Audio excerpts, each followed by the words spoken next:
Jai Mahamaya Ki Jai, Bole Baba Ki Jai.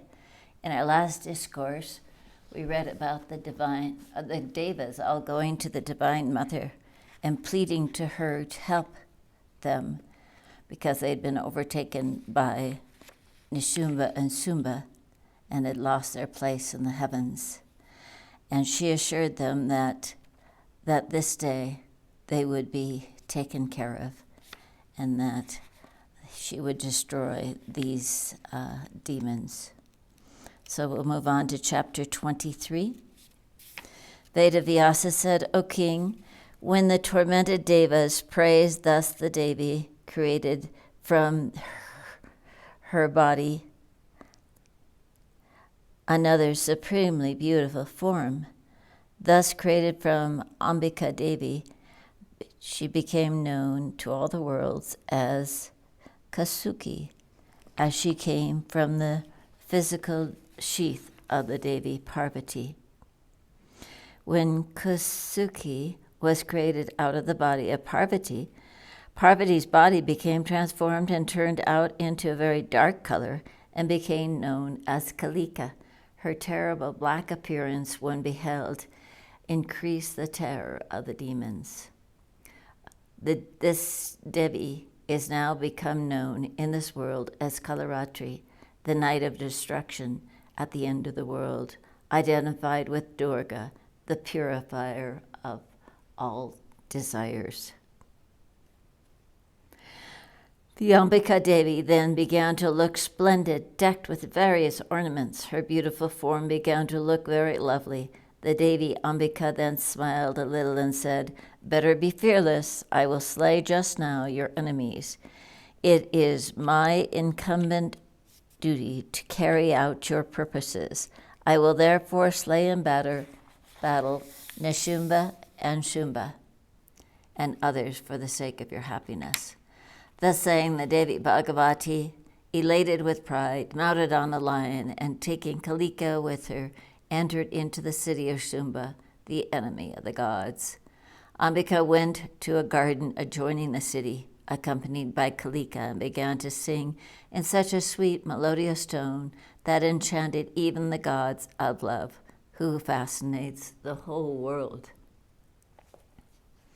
What more can be said than the fact that, hearing that sweet, melodious song, the birds and the beasts became enchanted. The Devas then began to feel much pleasure from the sky. In the meanwhile, Chanda and Munda, the two dreadful demons and attendants of Sumba, came out accidentally there on their sportive excursions and saw the beautiful Ambika Devi singing and Kalika Devi sitting before her. No sooner Chanda and Munda saw the extraordinary beauty of the goddess Bhagavati that they went at once to Sumba. On approaching towards the lord of the demons sitting in his room, they bowed down and told in a sweet voice, O king, here has come from the Himalayas a woman accidentally mounted on a lion. Her limbs are shining with all good signs, so much so that even the gods of love would be enchanted by her sight. Nowhere in the Deva Lokas, or the Gandharvas, Lokas, or in this earth can be found such a beautiful lady. We never saw nor heard about such a lady before. O king, that lady is singing so beautifully and so pleasingly to all that even the deer are standing motionless by her side, enchanted, as it were, by her melodious voice. O king, that lady is fit for you. Therefore determine first whose daughter is this lady, what for has she come there, and then marry her. Know this is certain, that such a beautiful lady is not to be found anywhere in this world. Therefore you bring her to your house and marry her, O Lord of men. You have acquired all the gems and jewels of the Devas. Why not then accept this gem in the form of a lady? You have taken all the beautiful things from all of the heavens, O king.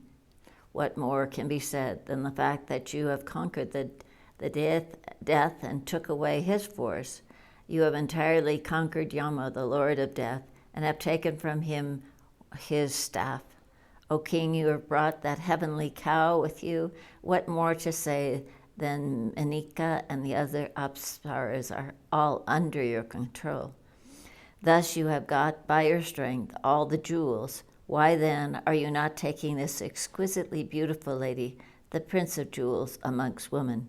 O king, all the jewels in your house will serve their real purpose, no doubt, then, and then only, when they will shine with this queen of jewels, this beautiful lady. O Lord of the demons, there cannot be seen in all the Trilokas such a beautiful lady as this. Therefore bring this beautiful lady and accept her as your wife.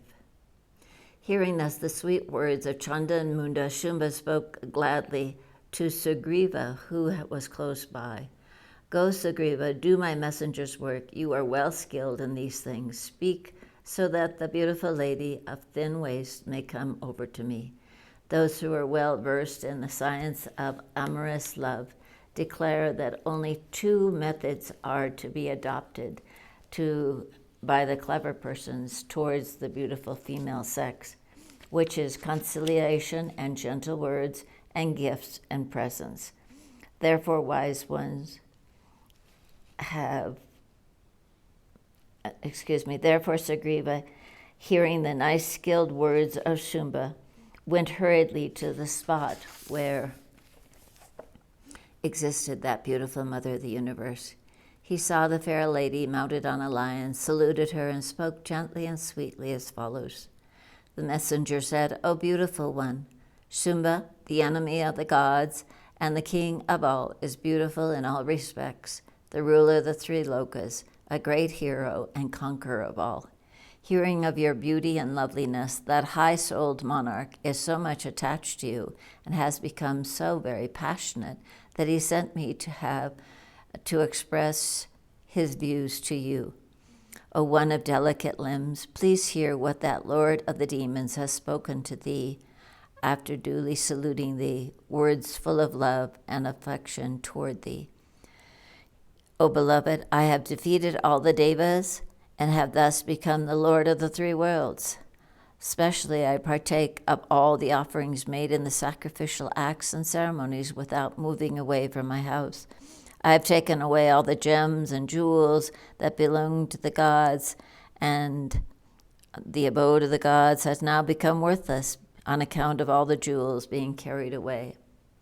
O fair one, I am now enjoying all the jewels that exist in the Triloka, so much so that all the Devas, Asuras, and humans beings are passing away their time subservient to me.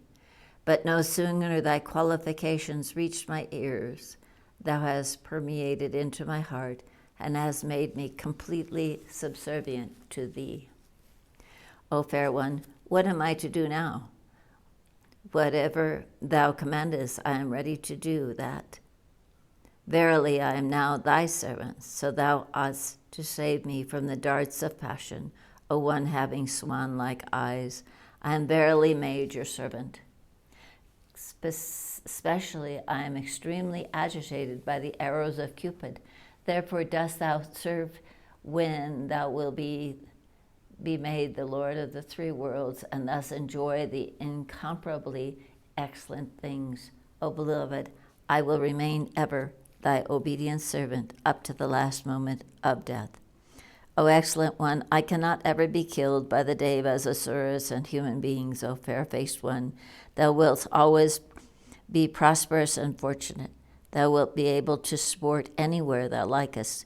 O Devi, please ponder over the above words of the Lord of the demons in thy heart, and speak out thy views gladly and with the same sweetness in reply. O brisk one, I will go immediately to Sumba and inform him what is thy mind. The Devi, the Divine Mother, ready to serve the cause of the gods, heard the messenger's gentle words and replied smiling and sweetly. The Devi spoke, I know fully well Sumba and Nushumba. The king Sumba is very powerful, the conqueror of all the Devas and the destroyer of enemies. He is the repository of all good qualities, the enjoyer of all pleasures, very valorous, charitable, and is beautiful, in fact, a second Cupid. He is adorned with 32 auspicious signs, particularly he is a hero and cannot be killed by the Devas or human beings. O messenger, knowing this, I have come here to have a look at that great warrior Sumba. The jewel comes in contact with gold to increase its luster. So I have come here from afar to see my husband. On seeing all the Devas, Gandharvas, Rakshasas, and the eminent beautiful persons on the earth, I've come to know that they are all terror-stricken and all most unconscious and shudder at the name of Sumba. So on hearing about his abilities, I have come now to see him. O messenger, O fortunate one, better go back to the great hero Sumba and speak to him in private the following sweet words of mine. That you are foremost amongst the powerful, beautiful the beautiful, skilled in all the branches of learning, well qualified, charitable, clever, born of a high noble family, energetic, and conqueror of the Devas. Especially by the sheer force of thy arms, you are so much exalted, and you now enjoy all the gems and jewels. Therefore, O king, knowing your qualifications, I have come truly of my own accord to your city with the desire of getting for me a husband. O high-souled one, I am fit for your consort, O lord of the demons. There is a slight hitch in my marriage. It is this. In my early days, while I was playing with my comrades, I promised before them privately, partly out of childishness and partly out of vanity for bodily strength, that I will certainly marry that hero who is powerful like me and who will defeat me in battle, thus testing his powers and weaknesses. My comrades laughed at my words and spoke with wonder, why has this little girl made such an extremely difficult promise? Therefore, O monarch, better marry me and fulfill my desires after knowing my strength and defeating me in battle. O beautiful one, in all respect, better come yourself or your younger brother Nishumba and perform the marriage ceremony after defeating me in the battlefield.